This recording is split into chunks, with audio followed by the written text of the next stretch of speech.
amigos de Mercado Negro? Muy buenas tardes. Hoy vamos a hablar acerca de un tema muy interesante que es el análisis del consumidor, el estudio del consumidor, cómo actúa, cómo se desenvuelve y cómo esto se puede estudiar para aplicarlo en nuestra empresa.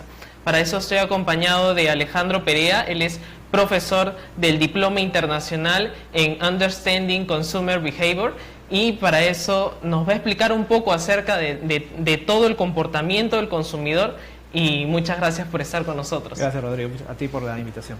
Alejandro, coméntame un poco cómo es este estudio del consumidor, cómo podemos analizar el comportamiento del consumidor. Bueno, ante todo, de hecho, tenemos que primero partir de algo que muchas personas lo dan, o profesionales de marketing lo dan por sentado, pero que a veces es difícil ponerlo en práctica, ¿no? Que en realidad, y más aún en los tiempos en los que vivimos de gran competencia, la fuente principal para diferenciarnos y para poder generar una propuesta de valor atractiva para nuestros consumidores es a través de un conocimiento muy profundo del comportamiento de nuestros consumidores, ¿no? Porque a través de ahí es donde podemos diferenciarnos. Entonces, precisamente ese es un poco lo que pretendemos hacer en el diploma, que es darle a los alumnos las herramientas tanto teóricas como prácticas para que ellos tengan la posibilidad de poder entender qué es lo que sucede en este comportamiento, qué es lo que hace que una persona decida elegir una marca y no otras 20 que pueden estar en el anaquel, digamos, ¿no? Entonces, entender ese proceso, qué factores intervienen ahí para que precisamente los profesionales de marketing puedan tener las herramientas para tratar de optimizar, digamos, que su oferta y mejorar sus resultados de negocio. Esa es un poco la idea y la visión del diploma y de mi curso en particular, ¿no? Alejandro, ¿y qué tan importante es que una empresa sepa entender el comportamiento del consumidor? No, es vital, ¿no? Porque, como te comentaba, si nos ponemos a reflexionar en esta época en el que gracias a la tecnología, cualquier innovación que tú saques, a los 2-3 meses tienes a 20 competidores que ya tienen esa misma innovación, en épocas en donde por la recesión, la desaceleración, la gente es mucho más consciente de el precio de los servicios, de los productos, es vital tú decir, ok, ¿cómo yo me puedo diferenciar? ¿Cómo yo puedo hacer algo que me desmarque de mi competencia? Y la única forma de yo poder hacer eso es darle a mi consumidor aquello que él realmente necesita, aunque quizás no sea consciente de ello. Es decir, es llegar a un nivel de conocimiento tal de poder ofrecerle incluso hasta lo que él necesita pero no lo sabe. Y para hacer eso obviamente es clave este entendimiento del consumidor, este saber qué es lo que pasa ahí, y yo considero que en realidad las empresas mucho más inteligentes y que apuestan por realmente tener una ventaja competitiva sostenible y en el largo plazo son las que más invierten en eso y son las que más, digamos, que esfuerzos dedican a tratar de mapear y entender bien a este consumidor, ¿no? Hace unas semanas hablábamos también con un especialista de stretch de marca, el estirar la marca. Claro. Ahí también tiene que ver esto porque también tiene que haber un proceso de estudiar al consumidor para saber si este producto que vamos a sacar del producto madre nos puede servir, nos puede funcionar. Claro, y ahí interviene mucho el entender al consumidor. ¿Por qué? Porque en realidad, desde el punto de vista de los que crean la marca, unos dicen, ok, yo creo o quiero que mi marca sea esto. Pero para poder saber qué tanto puedo estirar ese concepto que yo he creado, tengo que saber cómo el consumidor entiende a mi marca. Porque claro, yo puedo, en extremo, ¿no? Yo puedo tener la aspiración de que mi marca sea percibida como muy moderna, pero ¿qué pasa si por razones X mi consumidor la percibe más bien como tradicional, un poco anticuada? Entonces hay una contradicción ahí, digamos que hay un gap muy fuerte entre lo que yo quiero comunicar y lo que mi consumidor entiende. Entonces es vital en procesos como ese del stretch de las marcas, es no solo saber el concepto a priori que yo tengo en mi marca, qué tan amplio puede ser, sino también contrastarlo con, ok, ese concepto cómo es entendido por el consumidor, y para el consumidor le haría ruido, por ejemplo, que una marca que hace, no sé, yogurts pueda también hacer conservas de pescado, por decir algún extremo un poco... Como por ejemplo lo que ha salido con Primor, lo del atún, lo del aceite. Claro, desde el punto de vista, digamos que comercial hace total sentido, porque claro, si tú tienes la capacidad de producir, digamos que aceites y todo ese tipo de cosas, las conservas, un componente importante es aceite precisamente, entonces hace total sentido. El problema es que lo que hace sentido desde el punto de vista del negocio o de la oferta no necesariamente hace el mismo sentido para los potenciales compradores. Entonces es lo que tú tienes que validar, porque si es que no se valida, y yo supongo que la gente de Alicor debió haber hecho esa validación, pueden pasar cosas como por ejemplo la moradita de Inca Kola, claro. Que, por ejemplo, claro, desde el punto de negocio hace sentido, ok, tengo una variedad más de gaseosas, doy digamos que un desarrollo a esa categoría, pero para la gente era una Inca Kola con sabor a chicha morada, no le hacía sentido. Entonces nunca hay que perder de vista no solo las necesidades del negocio, sino también las necesidades de quien va a comprar ese producto, porque si es que no hay ese match, al final pasa, bueno, como el caso que te comentaba, que bueno, no fue exitoso lamentablemente. Alejandro, además te comento que habíamos hablado con Álvaro Rojas, que es parte de Alicor, y nos había comentado de que este producto era el que estaban pidiendo los consumidores, tal vez las amas de casa o las personas que consumían el Primor. Es que claro, es que justo ese es lo que debería ser el proceso natural en términos de innovación de productos en este caso. Es decir, tú haces investigación de mercado, tú te acercas a tu consumidor y dices, ok, y tratas de mapear, ¿no? ¿Qué necesidades están desatendidas o están siendo atendidas pero no de la mejor manera, ¿no? Que tú piensas, oye, yo puedo hacerlo mejor. Entonces cuando tú identificas eso y tú dices, ah, mira, mi cliente o mi consumidor, en este caso, por ejemplo, como el que te comentaba Álvaro, está pidiendo, ok, no estás del todo satisfecho con la oferta de conserva. Entonces, ok, yo puedo hacerlo mejor, yo le puedo dar un producto que él realmente necesita. Entonces, eso se valida, e imagino que ellos habrán hecho sus procesos de ese tipo y dijo, ok, tiene sentido entonces lanzar esa innovación. El problema muchas veces sucede que las empresas no hacen ese chequeo previo y lanzan productos o desarrollan productos y una vez que ya los tienen, después se preguntan, ok, esto que ya tengo ahora, ¿a quién se lo vendo? Pero en realidad debería ser al revés, ¿no? Primero tú tienes que partir o deberías partir, ¿no? Por identificar qué es lo que la gente quiere y después desarrollar el producto, ¿no? Alejandro, ¿y cada cuánto es preferible hacer un estudio del comportamiento del consumidor? Tal vez, por ejemplo, si yo lanzo una campaña, un nuevo producto, ¿tengo que hacerlo a las pocas semanas? ¿O cómo es ese rigor? Tal vez dejar unas semanas, 2 semanas, un mes. ¿Cómo se debería de hacer? Bueno, en realidad, si nos centramos ya específicamente al proceso de innovación de productos, es quizás el más intensivo en términos de investigación y de conocimiento del consumidor, porque en realidad, al menos en teoría, y si es que uno quisiera hacer el proceso tal cual lo dicen los libros, digamos, uno tiene que hacer investigaciones en cada una de las etapas del proceso, porque al inicio, por lo general, las empresas parten de algún insight o alguna idea que en teoría deben haber visto del comportamiento general de los consumidores, que eso ha detonado, oye, una posible idea de producto, no sé, me invento. Yo hago un estudio o yo hago un estudio que continuamente monitorea cómo es el comportamiento, por decir, de los adultos mayores. Okay. Y yo veo que es un problema para ellos, digamos que el tema del olor, porque algunos sufren de incontinencia o qué sé yo. Entonces a mí se me ocurre la idea loca, estoy hablando hipotéticamente, ¿no? Oye, quizás puede ser una buena idea desarrollar un desodorante para adultos mayores. En el mercado no hay, aparentemente puede ser una buena alternativa. Pero lo que tengo ahorita es simplemente idea.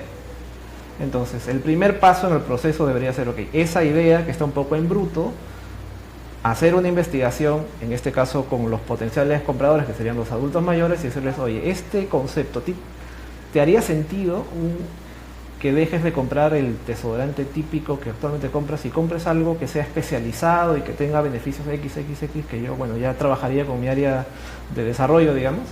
Y esa sería la primera etapa. Y ahí pueden pasar dos cosas, ¿no? Que la gente diga, oye, sí, es una buena idea, entonces el proceso sigue, o me digan, no, ¿sabes qué? No hay forma, yo estoy contento con el desodorante que use, por más que no sea especializado.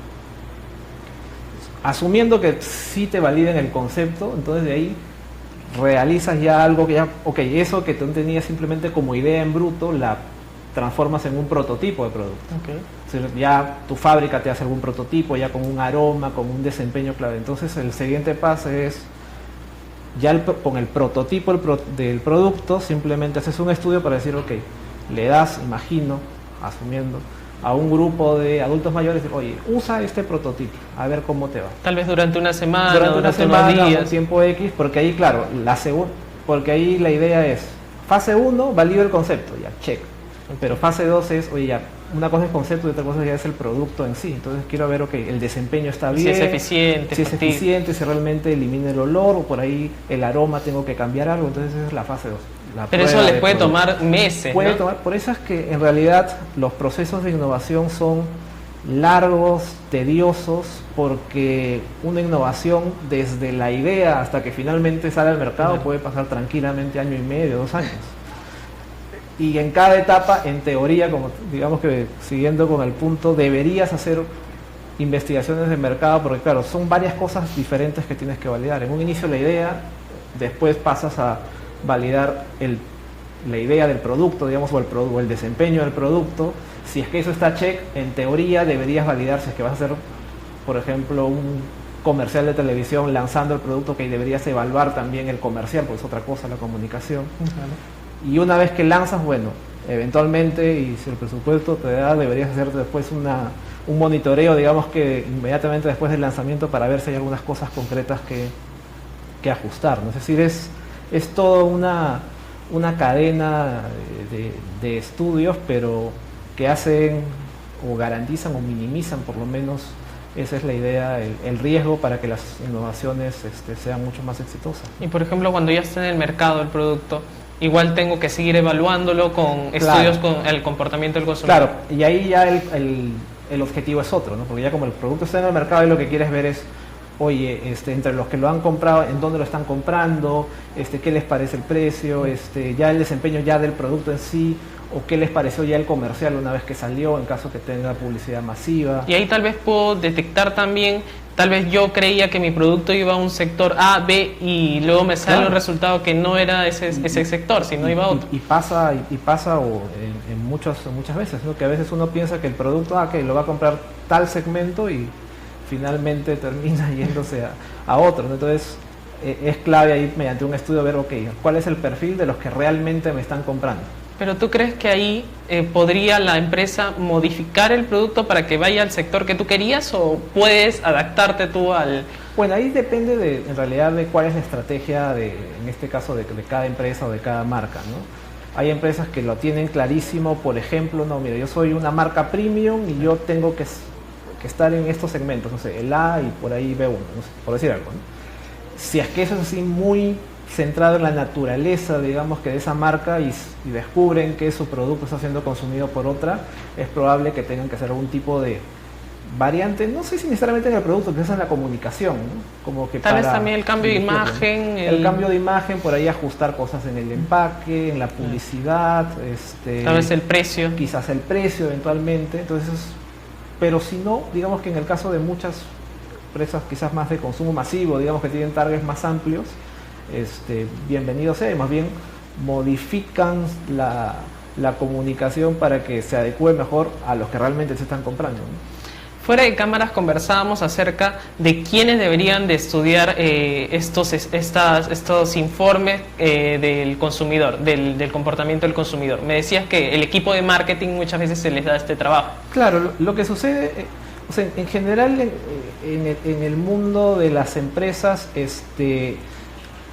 hay como dos modelos. La gran mayoría, que son empresas que no cuentan con un área propiamente dicha de investigación de mercados o consumer insights o entendimiento del consumidor, dependiendo del nombre que le quieran poner, ¿no? Entonces, en ese caso, que es el de la mayoría de empresas en nuestro medio, los profesionales de marketing son los que tienen que gestionar y manejar directamente las investigaciones de mercado con las agencias que hay en el medio, ¿no? Entonces, ahí es clave que los profesionales de marketing o la gente que está vinculada con ese proceso tengan las herramientas, no solo digamos que técnicas o teóricas, sino también inclusive eventualmente hasta de procedimientos para saber por lo menos tener una base de cómo hacer una investigación de mercados, cómo solicitarla, qué hacer con los resultados, cómo articularlos para, un informe de 100 diapositivas, al final, cómo de acá saco los 2 o 3 insights que realmente necesito para mi proceso, ¿no? Entonces,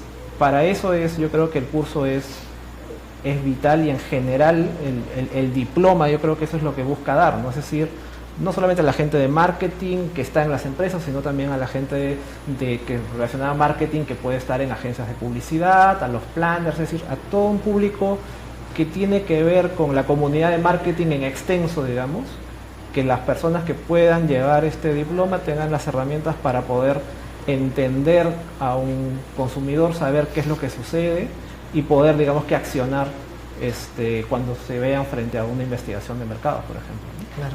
Hablando un poco acerca de qué hacer con los resultados, nos hablabas acerca de herramientas.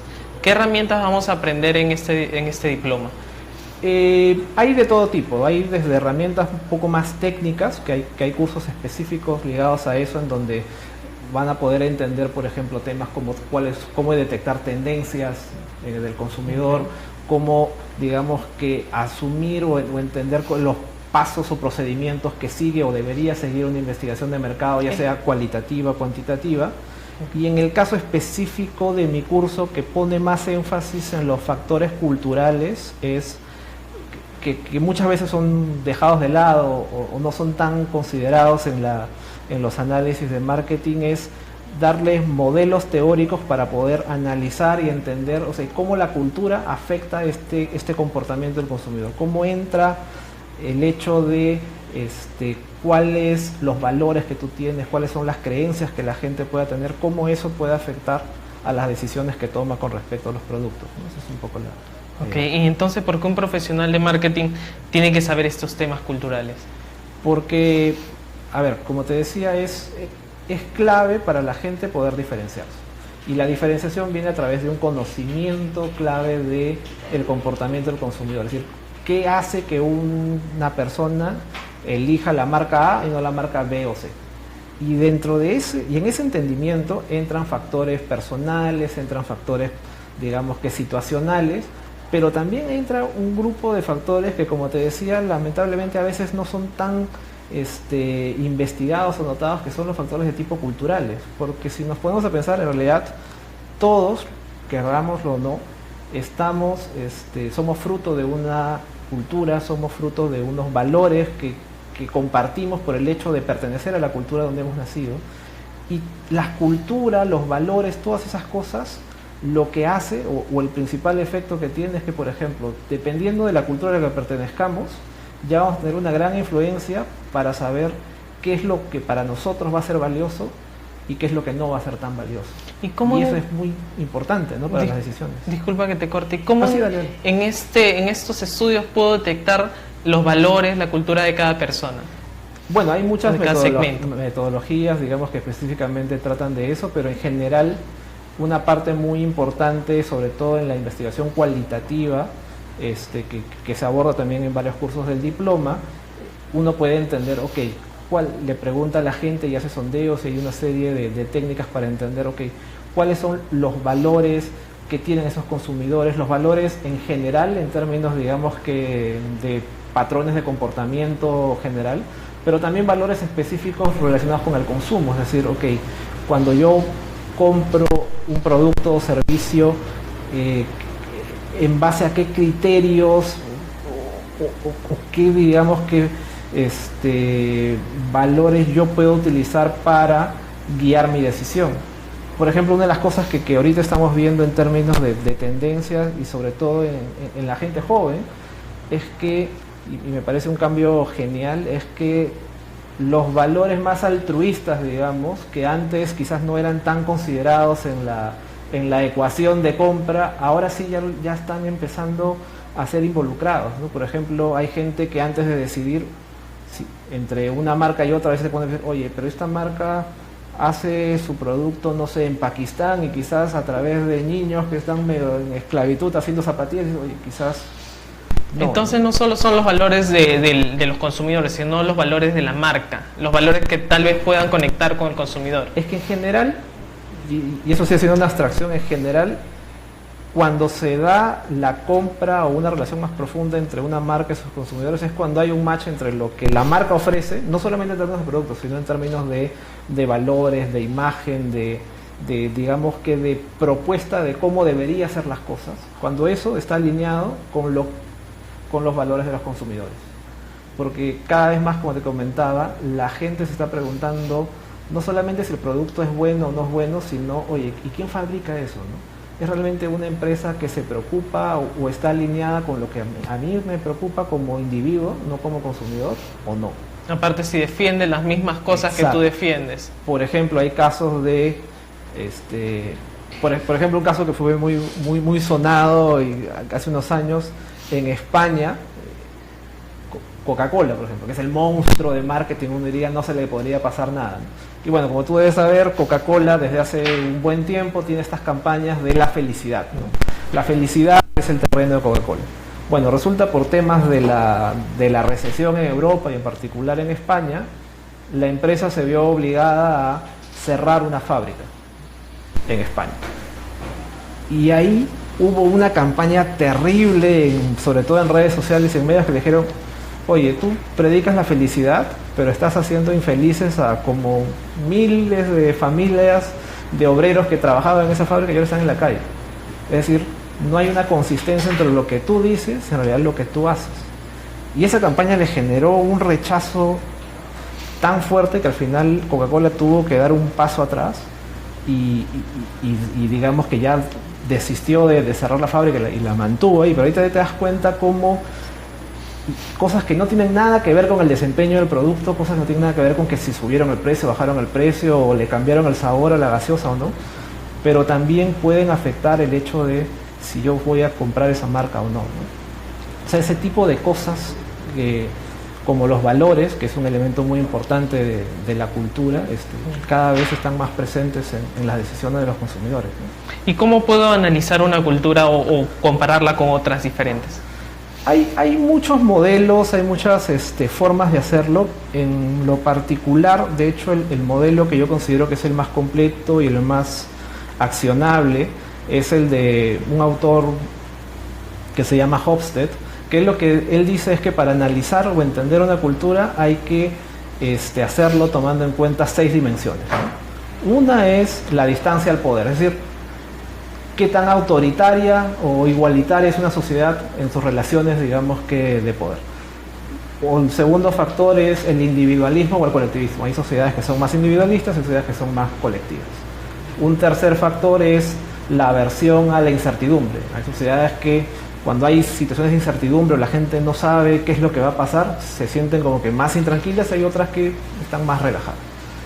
Un cuarto factor es lo que él llama masculinidad y feminidad. Claro, masculinidad entendida como que hay culturas que le dan mucho más énfasis al resultado, no tanto al proceso, sino es enfoque en resultados, éxito, logros, cosas concretas, y él lo que él asocia con lo femenino le llama es, ok, al margen de los resultados yo me concentro más en el proceso, en que si obtengo el resultado no es indiferente, pero la cosa es que mientras lo estoy haciendo lo disfrute o no.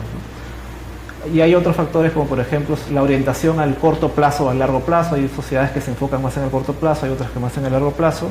Y finalmente lo que él llama indulgencia, es decir, hay sociedades que son más conscientes de controlar los deseos, los impulsos. Hay otras que más bien deja que la gente los realice de mayor manera. Entonces, si tú mapeas a una sociedad, en qué posición se ubica en cada una de esas 6 dimensiones, tienes un mapa bastante completo y que te da información valiosísima para saber, ok, cómo es ese mercado, cómo es ese consumidor y por ende, cómo tienes o qué cosas debería hacer tu marca, digamos que para buscar ese match que te decía, ¿no? Que tienen que buscar las marcas con los consumidores, ¿no? Claro.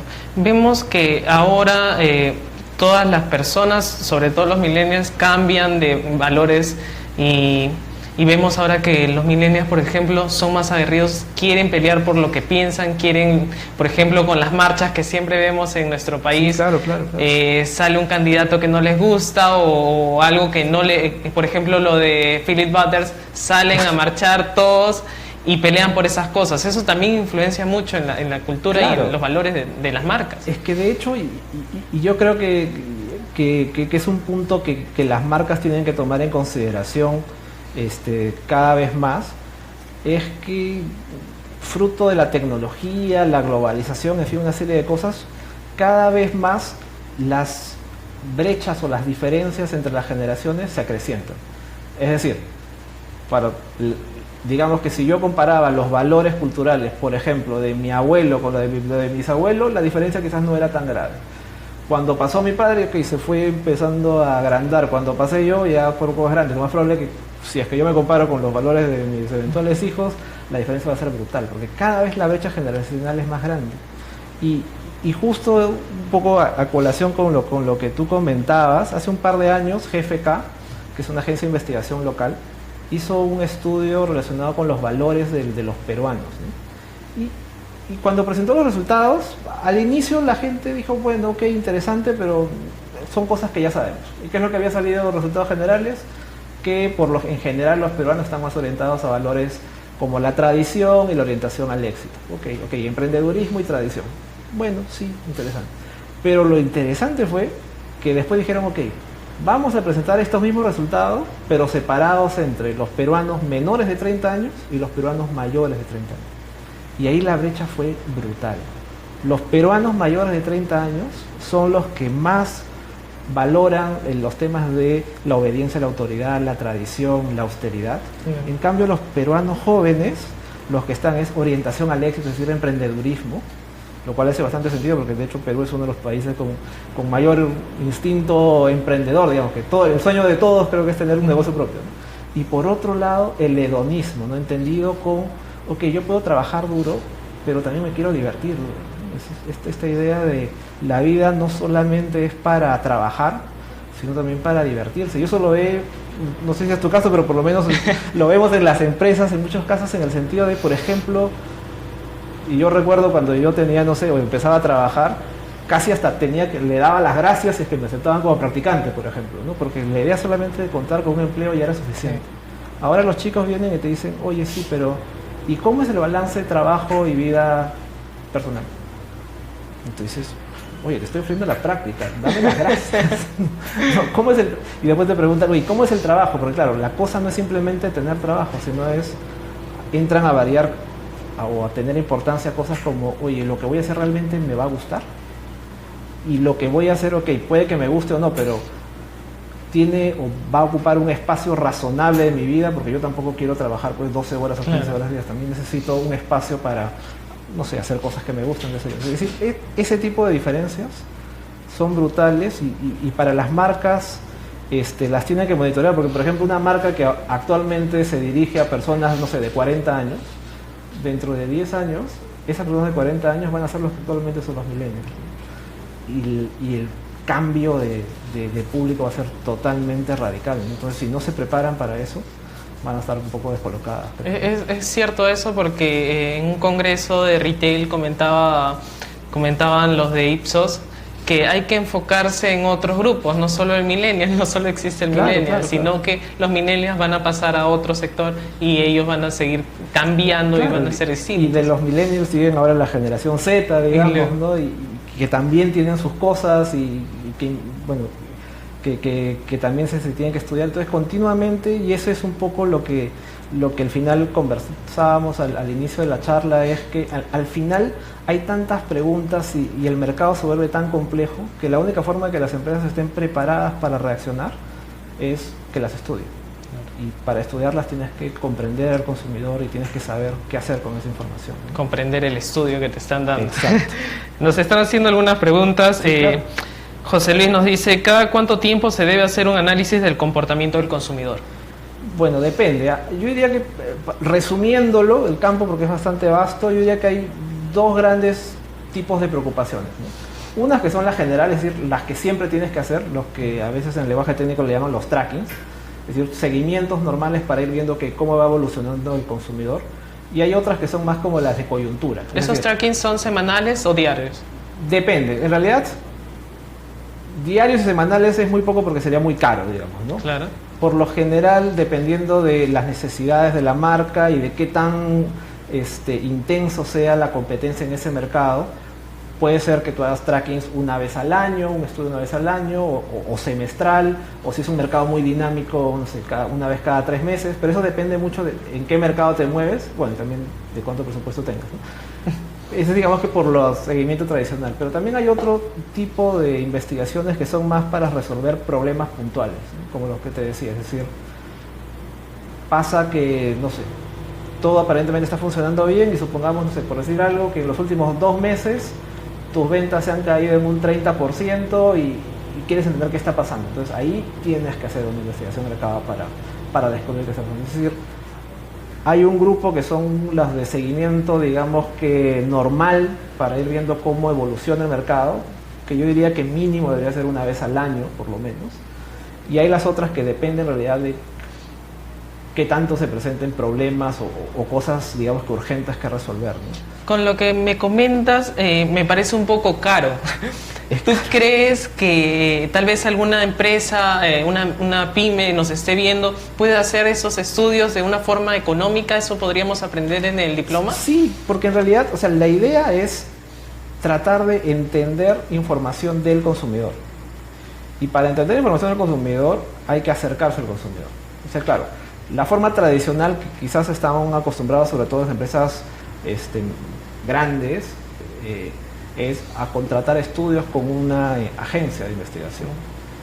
Pero hay formas en las cuales tú puedes obtener también información de tu consumidor y que son totalmente gratis. Ok, puede que no sean tan sistematizadas, pero también cualquiera los puede hacer. Como por ejemplo en las empresas, y de hecho yo lo recomiendo a mis alumnos, cuando conversamos con ellos les hago esa pregunta, ¿no? ¿Cuántos de ustedes, si es que tienen alguna línea de atención al consumidor, cuántos han ido y han pasado siquiera 1 hora escuchando lo que te dicen?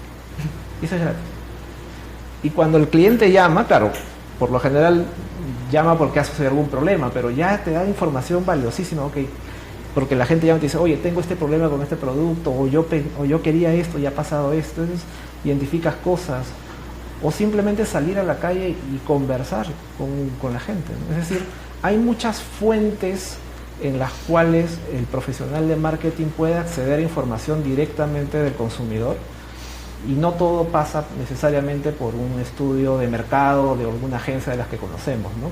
Que claro, que puede ser un costo que quizás esté fuera del alcance de pymes, pero por ejemplo las pymes pueden conversar con sus clientes y preguntarle, oye, ¿todo bien? ¿Qué ha pasado? ¿Cómo va tu negocio?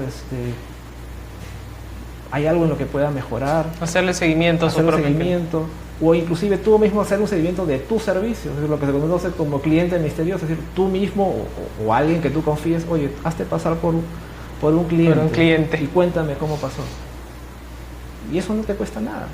O si es que tienes una línea de atención al cliente, escucha las llamadas. O si tienes redes sociales, ahí tienes a los clientes. Y ahí ve qué te dicen, o qué no, digamos, que cómo es la forma de interactuar con ellos. Es decir, lo bueno de esta época que tenemos ya muchas formas de interacción es que la forma de acceder a información del consumidor ya no es el problema, diría yo. Antes, quizás hace 20 años, más bien el problema era, oye, ¿cómo yo consigo información? Y ahí es donde quizás tenían mucho mayor auge las empresas de investigación. Ahora, desde mi punto de vista, el problema no es tanto acceder a la información, sino es, ok, ya tengo toda esta información. ¿Qué hago? Tiene demasiada información. ¿Cómo la ordeno? Precisamente por eso es que es clave tener herramientas conceptuales, modelos, decir, ok, esto va con esto funciona así. ¿Cómo sintetizar? Porque si todo? no, te pierdes en la maraña de información, de datos, y al final es como si no tuvieras nada, ¿no? Otra pregunta que nos hacen es, Sabrina Díaz nos dice, con respecto al boom gastronómico, ¿qué comentario tienes respecto al comportamiento del consumidor? Bueno, es que en realidad creo que una de las cosas o peculiaridades de los peruanos es que una de las pocas cosas que creo que casi todos estamos de acuerdo y que nos enorgullece, y creo que eso está pasando a formar parte hasta casi de nuestra identidad nacional, es este orgullo por la comida, ¿no? Sí. y se ve en todo nivel, y de hecho es algo bien típico del peruano, la importancia que tiene la comida en general en nuestra vida, ¿no? Es decir, por ejemplo, a algunas personas que pueden haber viajado deben haber advertido la diferencia, es cuando uno va a un centro comercial en el extranjero, en muchos casos no hay los famosos food court los food truck. Exacto, estas cosas. Es decir, pero en cambio para nosotros ir a un centro comercial que no haya un sitio donde comer es casi como impensable, ¿no? O la cantidad de espacio que se le dedica a los sitios para comer es impresionante, ¿no? Es decir, o la forma de socialización cuando te presentan a alguien o hasta para cerrar negocios, es, oye, vamos a almorzar o vamos a cenar o vamos a comer algo, es esta presencia tan importante de la comida, es bien típica de los peruanos, y es importante conocerla, sobre todo, bueno, dependiendo de la industria en donde estés, porque digamos que te puede influenciar directamente. Obviamente si estás en el mundo de alimentos y bebidas, directamente lo tienes que conocer, pero si no también porque, claro, son cosas que influencian en el consumidor, y eventualmente tú puedes utilizar eso, ¿no? para acercarte, ¿no? Aparte, este mundo gastronómico se hizo más fuerte con la marca Perú, y también el BBVA utilizó la gastronomía para llegar a más clientes. Es que claro, precisamente eso es lo que te comentaba, es decir, cuando tú entiendes al consumidor, tú vas a entender qué cosas es valiosa para esa persona, qué cosa él quiere, qué cosas a él lo hacen feliz, qué cosas, digamos, que le cambian el humor a esa persona. Y una marca inteligente, si es que quiere conseguir lo que se conoce como engagement, si quiere tener esta relación más cercana con su consumidor, lo que debe tratar de hacer es estar presente en esos momentos o relacionarse con estas cosas que son valiosas para el consumidor, precisamente para obtener ese mismo efecto, ¿no? Por eso es que los bancos y muchas marcas se pelean por estar en mistura, o buscan a los chefs casi como ahora líderes de opinión para sus marcas, aunque a priori uno diga que tiene que ver un chef con recomendar una tarjeta de crédito, por ejemplo, pero sucede, ¿no? Pero es lo que quiere el consumidor. Es lo que el consumidor quiere, porque al final lo que la gente quiere es cómo, digamos, que vincularse no con productos o servicios que son como que muy duros, sino la gente quiere vincularse con personas, con personas que sean atractivas para uno, ¿no? Eso es un poco lo que las marcas deberían entender. Michelle nos pregunta, cuando se hace un estudio del comportamiento del consumidor, ¿qué se debe tener en cuenta para elegir los factores que se deben contemplar? Ejemplos, actitudes, motivaciones, etcétera. Bueno, en realidad antes que eso, y parece obvio, pero en mi experiencia creo que muchas investigaciones fracasan precisamente por no tener claro eso. Uno tiene que tener claro cuál es el objetivo de la investigación. Es decir, una vez que tienes los resultados, ¿qué vas a hacer con esos resultados? ¿Qué decisión vas a tomar con esos resultados? Y hay veces que la gente que realiza o pide los estudios no la tiene claro. Y tú dices, no, porque quiero... Sí, pero en el mundo de los negocios, saber por saber no sirve, ¿no? En el mundo de los negocios tú tienes que tener claro, ok, yo quiero saber esto porque esto me va a permitir tomar esta decisión. Si tú tienes claro esa relación, digamos que causa-efecto, con este resultado voy a tomar esta decisión, la investigación fluye bastante bien. Y dependiendo de las necesidades, bueno, puede ser motivaciones, pero claro, eso es muy variado, como te decía, ¿no? Porque, por ejemplo, siguiendo el ejemplo que te comentaba del proceso de innovación, si yo estoy en la etapa de que yo quiero validar si es que mi comercial funciona o no funciona, ahí no tiene nada que ver quizás motivaciones, valores, simplemente es, oye, yo quiero, el mensaje de mi comercial era A, ¿la gente entendió A? ¿Sí o no? Nada más. Tan sencillo como eso. ¿Y cuál es la decisión que voy a tomar? Bueno, si es que la gente entendió A, lo saco tal cual como está. Si la gente entendió otra cosa, se lo devuelvo a la agencia, le jalo las orejas y digo, tienes que hacerlo bien o mejor. Pero eso es un ejemplo, creo que quizás sencillo, pero depende del tipo de necesidad o de pregunta que tengas, pero es muy claro, muy importante saber qué es lo que vas a hacer con los resultados, ¿no? Alejandro, ya para finalizar, ESAN está presentando un diploma internacional que es Understand Consumer Behavior. Coméntanos un poco. Sí, justo vamos a empezar el programa el 10 de julio. Es un programa, como te decía, hecho creo que es muy novedoso en nuestro medio, porque es un diploma que está especializado solamente en entender al consumidor, y no solamente desde el punto de vista quizás tradicional de la investigación, sino entender cada uno de los factores que influyen en el proceso de decisión de compra. Por ejemplo, el curso que yo voy a dar se especializa sobre todo en los factores culturales que ya habíamos comentado, pero hay otros más en temas de tendencias, en temas metodológicos, y además, y creo que eso da una visión bastante completa a los alumnos, es no solamente nos vamos a quedar con la visión de lo que pueda suceder acá en Perú, digamos, ¿no? Sino este diploma es internacional porque tenemos la grata posibilidad de contar con académicos del extranjero, académicos europeos, hay una académica también de Brasil, que van a dictar cursos y justamente de esa variedad de casos, de experiencias, creo que para los alumnos va a ser muy enriquecedor en su labor cotidiana, contar con toda esa gama, digamos, que de posibilidades, ¿no? ¿Y para qué personas está dirigida? En general, como te decía, para todos los que están en el mundo del marketing, ya sea gente que trabaja en marketing en las empresas o desea hacerlo, gente que trabaja en agencias de publicidad como planners, ejecutivos de cuentas, gente de investigación de mercados, en general con todos aquellos que tengan que ver con el proceso de generar una propuesta de valor o una propuesta de comunicación de cara a los consumidores, ¿no? Ya sea desde el lado de agencias, del lado de las empresas o del lado de las empresas de investigación, ¿no? Entonces la persona que lleve el curso va a ser capaz de analizar toda esta información que nos dan acerca del comportamiento del consumidor. La gente que lleva el curso en particular va a poder entender cómo la cultura afecta al comportamiento del consumidor, y en general, completando todo el diploma, va a poder entender cómo poder orientar una investigación de mercado, cómo poder interpretar los resultados, y sobre todo porque va a tener un mapa muy claro de qué cosa es o cómo debería comportarse, cómo se comporta un consumidor, y cómo transformar toda esa información que recibimos del consumidor en planes de marketing accionables y que sean de beneficio para las empresas, ¿no? Esa es un poco la idea del diploma. Alejandro, invita a los que nos están viendo ahora mismo a través de Mercado Negro para que se inscriban al diploma.